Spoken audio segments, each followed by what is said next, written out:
El Paso, Texas, also known as the Sun City. Hey everyone, welcome back to the channel. My name's Julie and my husband and I are currently living in El Paso, Texas. We'd love for you to join us as we explore this great city, share our favorite spots. Who knows, maybe along the way we can discover some hidden gems. Today we are going to explore one of El Paso's most historic neighborhoods, Barrio Duranguito.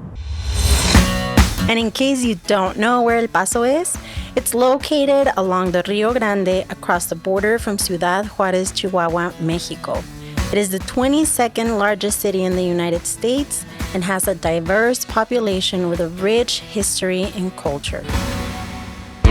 So a lot of people have this feeling when they first arrived in El Paso that there's nothing to do, that it's a boring city.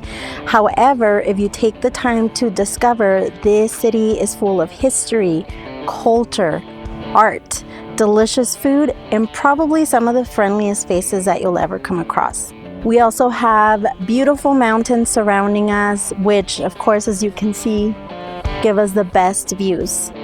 Thank you very much for checking us out. We hope you like this video. Before we get started to where we're going today, we are gonna go find a local spot where we can find some great coffee, maybe some great food, and then we'll get started. So let's go. And we are here at Frontera Churros. Nestled near the border, this place offers the perfect treat for any time of day. The establishment has gained popularity for its hot, freshly made-to-order churros. Crispy on the outside and soft on the inside, these golden delights are a must-try for locals and visitors alike. I think the reason why the churros are so good, we make them fresh. I did notice that. Like as the customers come in and order, whomever is there goes to the back to make them fresh. We also have coffees, teas, breakfast. But yeah, the thing that most people come here to try is the churros. The classic or the signature one. They're also like a must. Well, I think it's safe to say that we are some pretty satisfied customers. We got our coffee, our churros, and now we're headed to Duranguito.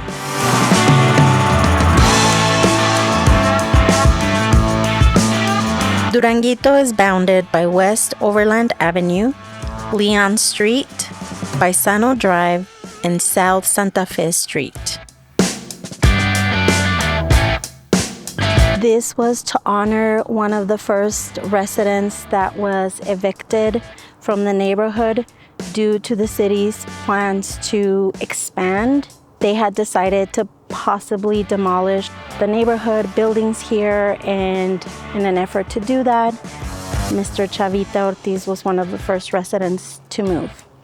So the area was first settled by Juan Maria Ponce de Leon. He was an affluent businessman of the time. He established a ranch, but then he later sold the area to Benjamin Franklin Coons, who was a rancher and merchant. However, years later, Ponce de Leon repossessed the land and it remained his until his death. The area didn't actually get its current name until the early 1900s. It got its name in part because there is a street named Durango, but also because a lot of migrants from the Mexican state Durango were coming and settling in this area. It's also important to note that during this time, El Paso had the largest Chinatown in Texas. And that was in part because there were 1,200 Chinese immigrants that came to help build the Southern Pacific Bell Rail line.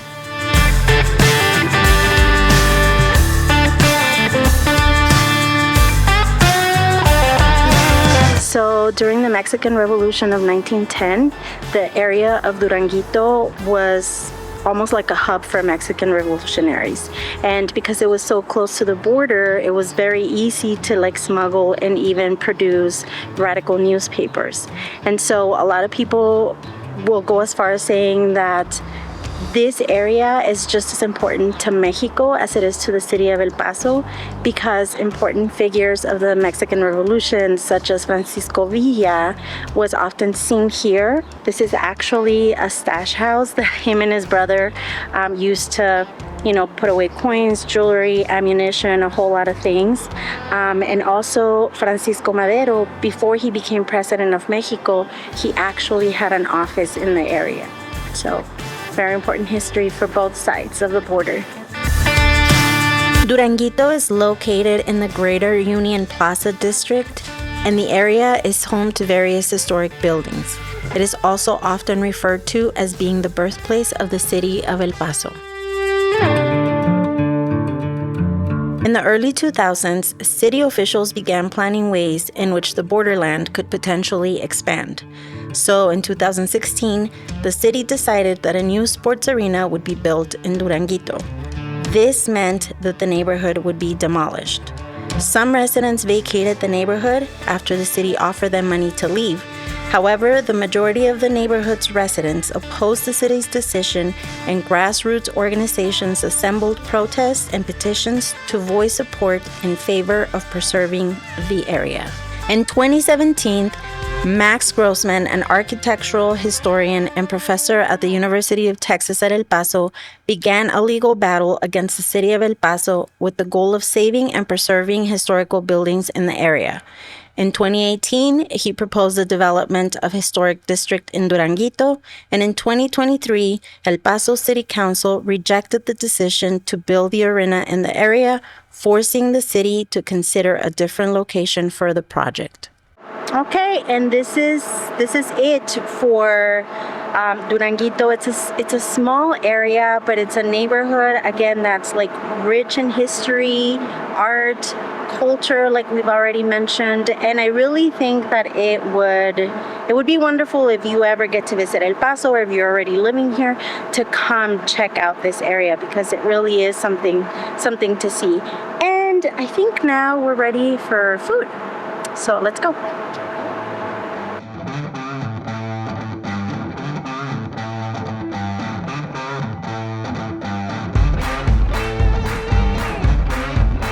So Julie picked a place that we can go check out. Hopefully it's open and not too crowded. And you like it? And I like it.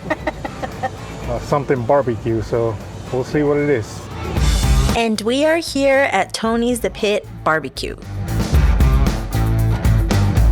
We are at Tony's Barbecue on Myrtle Avenue. We've never been here before, but you walk in and it already smells really, really good. Yep, because when it comes to barbecue, I am all about it.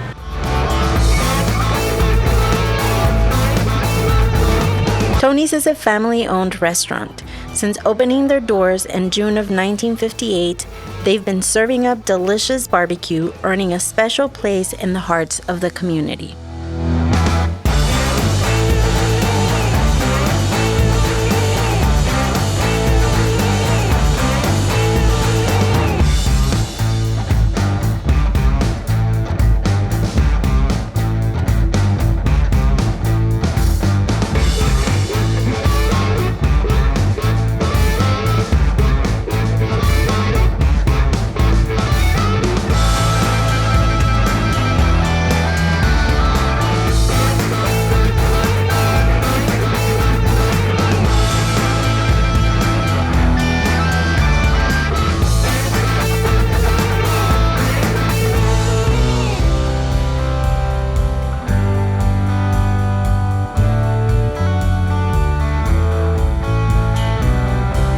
Well, I'm full.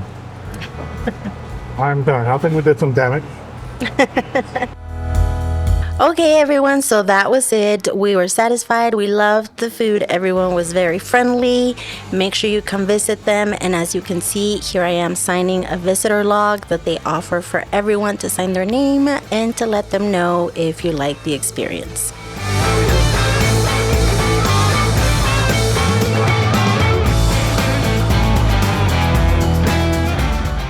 Okay, friends, well, that is it for today. We really hope that you enjoyed our little outing today in the city of El Paso.